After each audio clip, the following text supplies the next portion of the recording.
Hi everyone, myself Sunny. Welcome to my YouTube channel that is Pediatrics by Sunny Dral. मेरी जो last video थी YouTube पर that is fetal circulation, अगर आपने वो नहीं देखी है तो आप जाकर देख सकते हो।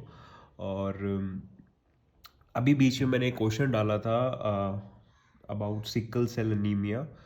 ये वीडियो हम उसी पर बात करेंगे और मैंने क्वेश्चन ऑलरेडी लिखा हुआ है, तो ज़्यादा टाइम नहीं लूँगा क्योंकि वीडियो काफ़ी लंबी हो जाती है। डायरेक्ट बात करते हैं क्वेश्चन की। A child in sickle cell crisis painful episode reports right knee pain, what should the nurse anticipate the health care provider will order. तो ऑप्शन कुछ ऐसे है: wrap the knee with a cold pack, apply a warm sock to the knee, administration of 0.5 mg of morphine and decrease the amount of IV fluids. इस question को बहुत सारे बच्चों ने क्वेश्चन को अच्छी तरह पढ़ा, बट जैसा क्वेश्चन लिखा हुआ था उसने उसके अकॉर्डिंग उसका आंसर दे दिया। तो मैंने आपको बताया था कई क्वेश्चंस के आंसर्स क्वेश्चंस में ही होते हैं, बट ऐसा ज़रूरी नहीं है, इसलिए मैंने ये क्वेश्चन डाला आपके लिए। तो आपने क्या सोचा कि पेनफुल एपिसोड है, तो पेनफुल के लिए हम क्यों ना एनाल्जेसिक दे दें। तो बहुत सारे बच्चों ने इसका आंसर लगाया administration of 0.5 mg of morphine. तो इसका आंसर आप खुद ही पता कर सकते हो। सबसे पहले हमें पता होना चाहिए कि सिकल सेल एनीमिया होता क्या है, तो आपको इसका आंसर पता लग जाएगा। मैं आपको थोड़ा बहुत इसके बारे में ओवरव्यू दे देता हूँ, ज़्यादा डीप हम बात नहीं करेंगे। तो sickle cell anaemia, basically sickle cell anaemia क्या होता है? It is the autosomal recessive disorder.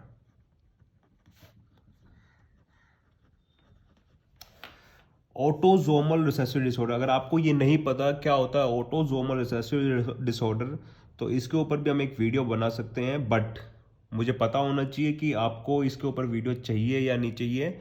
तो अगर आप कमेंट करोगे कि हमें इस ऑटोसोमल रिसेसिव डिसऑर्डर आप बता दो या फिर ऑटोसोमल डिसऑर्डर्स बता दो, तो मैं इसके ऊपर भी एक वीडियो बना सकता हूँ। ओके, तो आप कमेंट करना, तो मैं आपको इसके ऊपर भी वीडियो बना दूंगा। तो it is a autosomal recessive disorder. Basically क्या होता है सिकल सेल एनीमिया के अंदर, क्या होता है कि हमारी जो आरबीसीज की शेप है वो बाइकॉन्केव होती है और ये हो जाती है कुछ सिक्कल ऐसे इस टाइप की हो जाती है। अब ये जो आरबीसीज है ये हाईली फ्लेक्सिबल होते हैं। हाईली फ्लेक्सिबल होने की वजह से देखो ये क्या होती है, हमारी वेसल्स है, ये वेसल्स फर्दर जाकर चेंज जाती है कैपिलरीज में। अब क्या होता है, एक आरबीसी का साइज थोड़ा बड़ा होता है, तो इसमें से सारे के मतलब दो एक से ज्यादा आरबीसी इसमें से नहीं जा सकते। तो बेसिकली क्या होता है, आरबीसी क्या होते हैं, ये कंप्रेस हो जाते हैं और इसमें से निकल जाते हैं। तो ऐसे करके आरबीसी कैपिलरीज से निकलते हैं। बट जब ये सेल सिक्कल हो जाते हैं तो ये इनकम्प्रेसिबल होते हैं, मतलब ये कंप्रेसिव फ्लेक्सिबल नहीं होते, तो ये यहां पर आकर क्या हो जाते हैं, अटक जाते हैं। ओके, एक चीज तो ये हो गई। मेन चीज क्या है कि सेल सिक्कल होते क्या है, क्या ये बाय बर्थ होते हैं? नहीं, बाय बर्थ नहीं होते। जब ऑक्सीजन की कंसेंट्रेशन कम होती है तो सेल सिक्कल्स हो जाते हैं। ये सिक्कल्स हो जाते हैं। जब ये सिक्कल होंगे तो इनका एक काम होता है, ये क्या करते हैं, अट्रैक्ट करते हैं अनदर सिक्कल सेल। अब ये क्या करेगा, दूसरे सिक्कल सेल से अट्रैक्ट होगा, ये दूसरा किससे करेगा, तीसरे से अट्रैक्ट होगा। तो इसका मतलब क्या बना लेंगे, ये ग्रुप। अब यहां देखो, अब ये जो वेसल्स थी इसके अंदर ऑलरेडी जो कैपिलरीज हैं उनमें से आपको पता है केवल एक ही आरबीसीज जा सकता है, क्योंकि इनका साइज छोटा होता है वेसल्स के मुकाबले, ओके, वेन के मुकाबले, सॉरी। तो जब ये सेल ये ग्रुपिंग में हो जाएगा तो ऑब्वियस सी बात है क्या कॉज करेगा, ऑब्स्ट्रक्शन। ये ऑब्स्ट्रक्शन करेगा तो फर्दर आरबीसीज आगे नहीं जा पाएंगे। नहीं जा पाएंगे तो इसका मतलब यहां पर सेल्स को क्या नहीं मिल पाएगा, ऑक्सीजन नहीं मिल पाएगा, क्योंकि हमारे आरबीसीज के अंदर क्या होता है, हीमोग्लोबिन जो कैरी करते हैं ऑक्सीजन को। तो इन सेल को हीमोग्लोबिन नहीं मिलेगा। तो एक कंडीशन अराइज होती है जिसको बोलते हैं हम ischaemia. Ischaemia that means lack of oxygen in tissues या सेल्स। तो जब ऑक्सीजन की कमी होती है तो हमारी बॉडी मीन्स हमारे सेल्स पेन्स सेप्सिस जनरेट करते हैं और हमें पेन फील होता है। जैसे आपने देखा होगा कि आप काफ़ी टाइम के लिए अपने हाथ को अगर मोड़ कर सो जाते हो तो कुछ टाइम बाद आपको इसमें नमनेस फील होने लग जाती है। अगर मैं अपने हाथ को मोड़ कर सो जाता हूँ तो कुछ टाइम बाद मेरे पेरिफेरल पार्ट पे नमनेस फील होने लग जाती है और फिर उसके बाद धीरे धीरे वहाँ पेन स्टार्ट हो जाता है। क्यों? क्योंकि वहाँ पर ऑक्सीजन सप्लाई नहीं जा पाती। जब ऑक्सीजन सप्लाई नहीं जा पाती तो सेल इस्कीमिक होना स्टार्ट हो जाता है और हमें पेन फील होता है। तो जैसे हम हाथ अपना हाथ सीधा कर लेते हैं धीरे धीरे वो पेन जाने लग जाता है और इवन नमनेस भी जाने लग जाती है। सेम ऐसे ही इन सेल्स के साथ है, तो हमें पेन फील होता है। अब बेसिकली यहां पर क्या हुआ है कि सिकल सेल क्राइसिस हो गया, मीन्स पेनफुल एपिसोड। मतलब यहां पर ऑब्स्ट्रक्शन हो गई, आगे फर्दर क्या नहीं जा रहा, आरबीसीज जा नहीं रहे, तो यहां पर इन सेल्स को क्या नहीं मिल रहा, ऑक्सीजन। ऑक्सीजन नहीं तो ischaemia, that means pain. Okay, अब पेन हो गया, ठीक है, पेनफुल एपिसोड हुआ। फिर राइट नी पेन, मतलब राइट साइड था, तो what should the nurse anticipate the health care providers will order. तो जो नर्सिंग ऑफिसर है उसको क्या लगेगा कि अब हेल्थ केयर प्रोवाइडर क्या ऑर्डर करेगा, मतलब उसको पहले ही अज्यूम करना है कि ये चीज़ अब ऑर्डर होने वाली है। तो ऑप्शंस में थे आपके, wrap the knee with the cold pack, apply a warm soak to the knee, administration of 0.5 mg of morphine, decrease the amount of IV fluids. Okay, एक एक ऑप्शन हम चेक कर लेते हैं। तो सबसे पहले मैं आपको बता देता हूं कि मान लो ये एक वेसल है, ठीक है, और ये एक सिकल सेल है जो कि सिकल हो गया due to lack of oxygen. मे भी बच्चा क्राई कर रहा है, पेनफुल एपिसोड में, स्ट्रेस में, तो ऑक्सीजन की कंसंट्रेशन मीन्स ऑक्सीजन की डिमांड बढ़ जाती है, तो ऑब्वियसली बात ऑक्सीजन की कंसंट्रेशन कम हो जाती है, तो सेल सिकल हो जाते हैं। ओके, अब मान लो ये है ए, मतलब ये एक सिचुएशन है ए, और एक और सिचुएशन रख देता हूं आपके पास, दैट इज बी, और इसके अंदर सिकल सेल्स कुछ ऐसे हैं,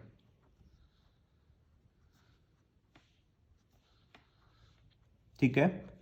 तो आप देख सकते हो कि इसके अंदर हीमो कंसंट्रेशन है और इसके अंदर हीमोडाइलेशन, डाइल्यूजन, मतलब यहां पर कंसंट्रेशन मींस फ्लूइड की ज्यादा है और यहां पर फ्लूइड की कम है, मतलब ये बच्चा डिहाइड्रेटेड है, ये वेल मेंटेन हाइड्रेटेड है। तो आप खुद सोचो, अगर, क्योंकि ये सिकल सेल्स दूसरे सिकल सेल्स को क्या करते हैं, अट्रैक्ट, जैसे एक चुंबक होता है एक दूसरे को अट्रैक्ट करता है, सेम ऐसे अगर हम डिस्टेंस ज्यादा कर दे तो चुंबक आपस में चिपक नहीं पाते, अगर पास में आते हैं तो चिपक जाते हैं। सेम ऐसे ही सिकल सेल्स काम करते हैं। तो अगर ये बच्चा डिहाइड्रेट होगा, हीमो कंसंट्रेटेड होगा, तो ऑब्वियसली बात है ये एक दूसरे को क्या करेंगे, अट्रैक्ट करेंगे, अट्रैक्ट करेंगे, तो अल्टीमेटली हमें क्या देखने को मिलेगा, ग्रुपिंग। तो ये क्या कोज करेगा, वेजो ऑब्स्ट्रक्शन। वेजो ऑब्स्ट्रक्शन हो गई, आगे आरबीसीज जाएंगे नहीं, आगे आरबीसीज जाएंगे नहीं तो सेल्स को ऑक्सीजन नहीं मिलेगा, ऑक्सीजन नहीं मिलेगा तो सेल इस्केमिक होगा, पेन होगा, इवन फर्दर और भी कॉम्प्लिकेशंस हो सकते हैं, हम इतना डीप नहीं जाएंगे। ओके, अगर ये हीमोडाइलेटेड होगा तो ऑब्वियसली बात है ये आपस में अट्रैक्ट नहीं कर पाएंगे, काफी दूर होंगे।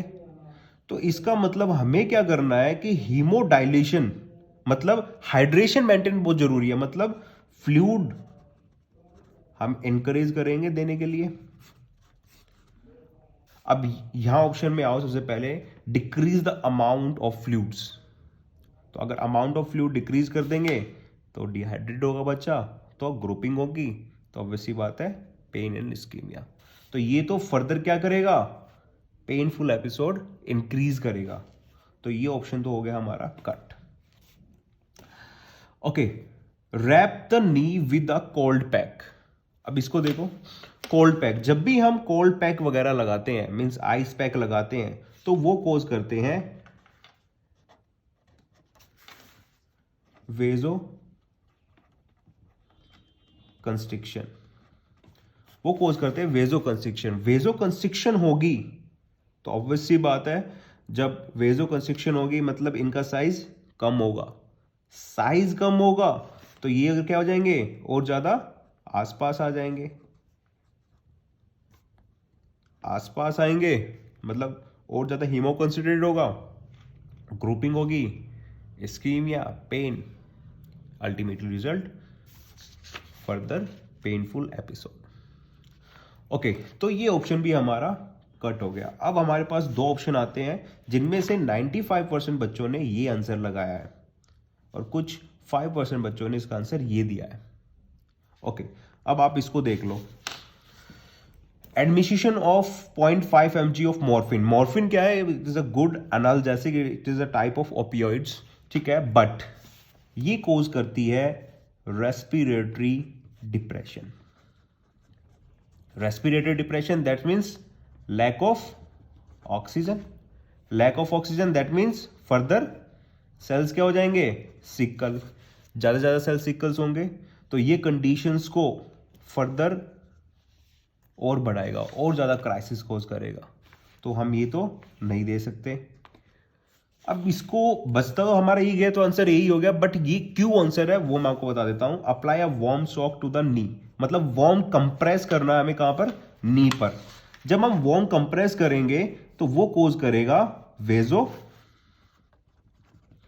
डायलेशन, वेजो डायलेशन करेगा। तो वेजो डायलेशन करेगा तो ऑब्वियसली बात है जो हमारी वेसल्स हैं उनमें जो सेल्स हैं वो क्या हो जाएंगे, दूर दूर हो जाएंगे, दूर दूर हो जाएंगे, प्लस ये जो हमारी कैपिलरीज है इनका साइज और ज्यादा ओपन हो जाएगा, तो यहां से सिकल सेल्स भी इजीली निकल सकते हैं। देखो, ऐसा जरूरी नहीं है कि सिकल सेल्स अनीमिया के अंदर सारे के सारे सेल सिकल होंगे, जो भी स्ट्रेसफुल कंडीशन में आएगा वही सेल सिकल हो जाएगा। तो इसीलिए इसका answer apply a warm soak to the knee, ताकि वेजो डायलेशन हो जाए और सेल्स इजी निकल जाए, प्लस वो दूर आपस में पास ना हो, बिल्कुल दूर हो जाए। तो इसलिए हम इसका आंसर सेकंड मानते हैं, that is apply a warm soak to the knee. Okay, so this is all about this question. And अगर आपको ऐसा लगता है कि सर आप हमें सिकल सेल एनीमिया कंप्लीट बता दो, तो भी वो भी अब मैं आपको कर सकता हूँ, आपको पूरा सिकल सेल एनीमिया बता सकता हूँ।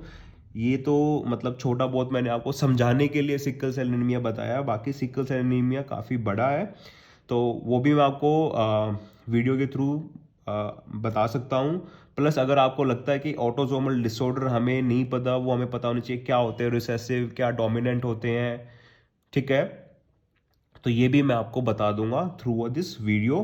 तो आप मुझे कमेंट कीजिए कि आपको ज़्यादा से ज़्यादा अगर कमेंट मेरे पास आएंगे तो मैं इन पर भी वीडियो बना दूंगा। So thank you all, kindly do subscribe and you can follow me on my Instagram and Facebook ID, ठीक है, आप उस पर मुझे फॉलो कीजिए और मैं एक क्वेश्चन डालता रहता हूँ, आप क्वेश्चंस को अटेम्प्ट कीजिए और फिर उनके बाद में उनका आंसर विद रैशनल मैं थ्रू दिस यूट्यूब वीडियो आपको दे दिया करूँगा। So thank you so much, thank you all.